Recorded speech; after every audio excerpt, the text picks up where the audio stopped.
Coucou à tous et bienvenue sur cette nouvelle vidéo. Aujourd'hui, il y aura un petit peu de tout. Du ménage, du rangement, du nettoyage, du tri et de l'organisation. Et on va commencer par cette matinée productive, par se réveiller. Ça sera déjà un bon combo. Se réveiller, donc laver son visage bien entendu. Et je vais vous montrer une petite crème que j'utilise dernièrement. Alors, elle paraît grasse, mais elle ne l'est pas du tout. Elle est très hydratante. Et à la base, elle sert surtout pour le cou. Moi, je l'utilise sur le visage en entier. Surtout en ce moment, on commence à avoir le soleil qui tape pas mal, la peau qui prend cher.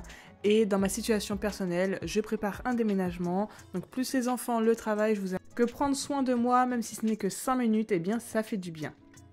Je suis plus toute jeune, j'ai déjà passé la barre des 30 ans et il faut savoir que les produits anti-âge se débutent à partir de la vingtaine. Donc si vous avez cette tranche d'âge, n'hésitez pas, achetez-vous une petite crème anti-âge comme celle-ci avec un peu de collagène, de l'acide hyaluronique, ça vous fera que du bien. Ensuite, on va pas s'arrêter qu'au visage, on va quand même se donner un petit coup de peigne, mais c'est vraiment rapide. Je prendrai vraiment le temps de me préparer après mon ménage.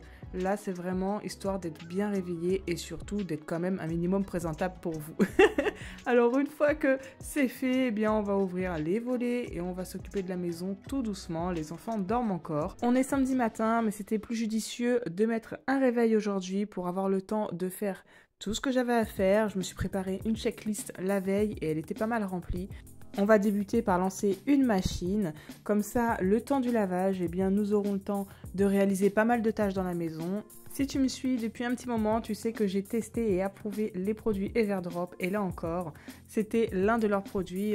Je viens finaliser le tout avec le produit de chez Action que je vous avais déjà présenté. On lance le programme et ça y est, c'est parti. Pour faire un bon ménage, il faut d'abord désencombrer, donc ranger tout ce qui traîne. Oui, c'est chiant, mais il n'y a pas le choix, faut le faire. Personne ne le fera à votre place, à part si vous avez un petit peu de chance.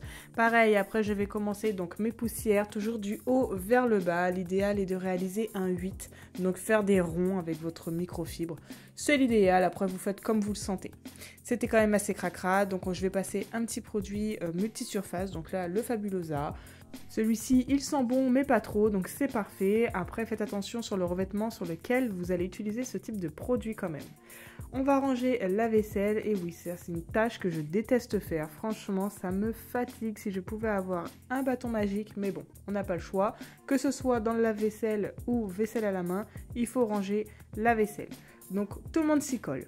Ceci dit, une fois que c'est fait, ça fait quand même du bien, ça fait du bien psychologiquement parce que tout est dégagé. On peut enfin nettoyer en dessous, donc si vous avez des égouttoirs comme moi, faites attention à nettoyer bien l'intérieur de votre égouttoir et au moins une fois par semaine parce que c'est vraiment un nid à microbes, l'eau s'y stagne et là, je vous laisse imaginer.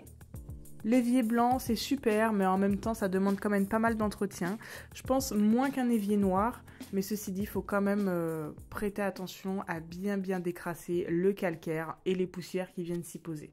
Une fois que c'est fait, comme je vous l'ai dit, du haut vers le bas, donc on va nettoyer les meubles de cuisine, parce que lorsqu'on fait la vaisselle, on a tendance à avoir des gouttes qui ont besoin de s'évader, il y en a partout. Pareil pour la cuisine. On a toujours tendance à faire tomber quelque chose et on ne se rend pas compte, ça fait des éclaboussures partout. Donc c'est important de nettoyer vos meubles de cuisine, tout ce qui est vers le bas et après tout ce qui est vers le haut. Moi en l'occurrence j'en ai pas, mais tout ce qui est vers le haut pour enlever la graisse. Donc une fois que ça c'est fait, donc toujours à l'aide d'éponge ou de microfibre, c'est vous qui choisissez.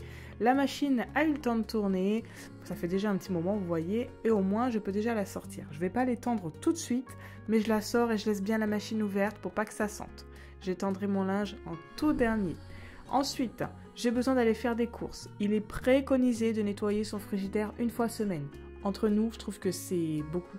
J'ai pas le temps. Moi, je le fais une fois par mois, voire toutes les 3 semaines. Enfin, vraiment dans la mesure du possible et aussi quand c'est très sale ou pas. Donc là, le bac, clairement, le kiwi, le persil qui était mis n'importe comment, il avait besoin d'un bon coup de propre.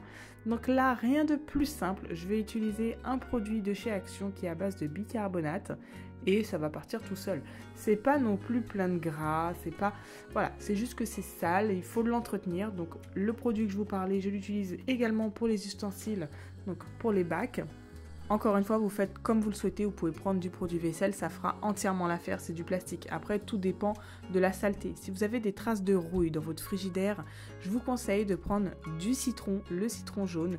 vous posez le citron, donc il faut qu'il y ait du jus hein, bien sûr sur la partie rouillée et ça devrait partir tout seul. Donc moi à l'aide d'une éponge, eh bien écoutez, je fais le travail, ça me semble plutôt facile quand je regarde comme ça. Ceci dit, c'était quand même assez éprouvant, il m'a fallu 15 bonnes minutes pour nettoyer le frigidaire en complet. D'autant plus que c'est un grand frigidaire, donc voilà, vous gagnerez du temps si c'est un frigidaire simple.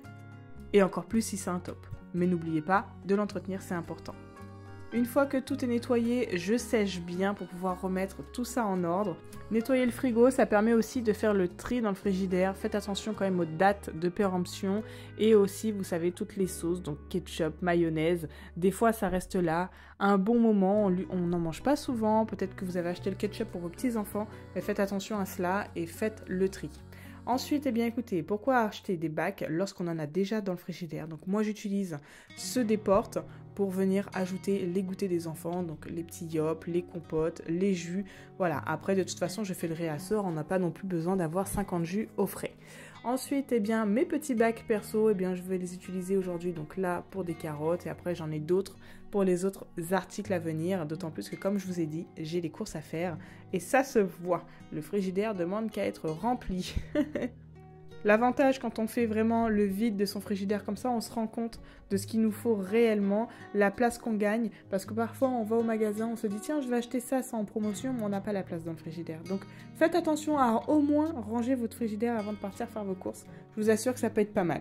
Donc bien sûr on va pas s'arrêter juste à l'intérieur, une fois que c'est fait on fait un petit coup sur l'extérieur, bien les côtés des portes qui sont souvent oubliés et malheureusement il y a les joints, donc ça nécessite un peu de vigilance par rapport à ça. Entre temps j'ai fait l'aspirateur et là je passe un petit coup de serpillière, donc comme je vous le disais tout à l'heure, en 8, l'idéal est d'utiliser de l'eau froide pour éviter que le savon reste collé au sol. Ensuite c'est la fin d'année scolaire, donc on va passer au tri. Alors certains diront déjà, j'avais fait un petit sondage sur Instagram, oui déjà je fais partie de ces personnes précoces qui aiment se décharger mentalement de la rentrée scolaire. Alors, qu'est-ce que cela signifie? Simplement, on va vider les cartables, on va jeter ce qu'on n'a plus besoin. L'idéal, s'il vous plaît, c'est du papier, mettez-le dans le bac à recycler, vous savez, le bac jaune. Beaucoup le font déjà et c'est génial pour la planète. Ensuite, donc, je reviens à ce que je disais, l'idéal est de trier, donc on jette ce qu'on n'a plus besoin, on regarde ce que l'on peut réutiliser, donc là, les petits cahiers, des fois, ça peut rester à la maison, les enfants aiment bien dessiner, écrire. J'avais mon petit stock déjà de la rentrée scolaire. Ça, c'est les trousses en fait des enfants et ils vont tester par eux-mêmes pour savoir si on peut les garder pour le matériel commun de la maison. Comme je vous l'ai dit, on essaie de garder ce qu'on peut recycler, donc les enfants s'affairent à cette petite tâche et moi je vais regarder entre le stock que j'ai actuellement et ce que l'on pouvait garder des affaires, ce qu'il me restera à acheter dans la liste de fournitures. Et ça, je le fais pour les 2 enfants. Ça nous permet de réaliser des petites économies et surtout d'utiliser le stock que l'on a déjà. Bon, écoutez, là je suis honnête avec vous, une fois que ça sera fait, je m'arrête là, j'irai faire ma liste au magasin et on reprendra tout ça au mois d'août. En attendant, je vais aller faire mes courses à Lidl. C'est la fin de cette vidéo, j'espère qu'elle t'aura plu et qu'elle t'aura surtout motivé à faire de même chez toi. À très vite, ciao ciao.